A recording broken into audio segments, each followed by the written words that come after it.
নারায়ণগঞ্জের রূপগঞ্জ উপজেলার মুরাপাড়া বাজারে চুরি করা পেঁয়াজ বিক্রির সময় চোর চক্রের দুই সদস্য নাঈম ইসলাম রিমন ও তার সহযোগীকে আটক করেছে স্থানীয়রা।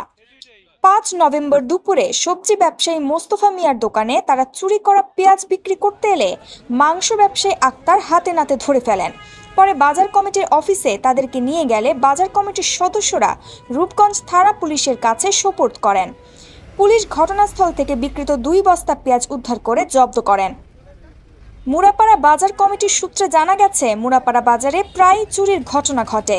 চোর সদস্যরা দোকানের তালা ভেঙে ক্যাশ থেকে টাকা ও মালামাল নিয়ে যায়। কিছুদিন আগেও পেঁয়াজের দোকান থেকে পেঁয়াজের বস্তা চুরি হয়েছে। ক্যাশ থেকে টাকা পয়সা নিয়ে গেছে এবং গত মঙ্গলবার দিনও বাজার থেকে চুরি হয়েছে পেঁয়াজের বস্তা। তো আমরা সিসি ক্যামেরায় দেখলাম যে পেঁয়াজের বস্তা চুরি করে নিয়ে গেছে এবং আজকে দেখলাম যে গাড়ি দেওয়া মাল নিয়ে আসছে চুরি করে নিয়ে একটা বাজার দোকানদারের কাছে বিক্রি করছে। তারা ধরার পর সে বলছে যে আমার কাছে আরও প্রায় ২-৪ বার বিক্রি করছে পেঁয়াজ।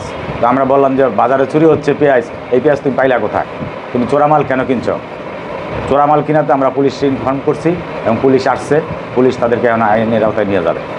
আমরা চাই যে মুরাপাড়া বাজারে যাতে চুরিদারি আর না হয় কখনো।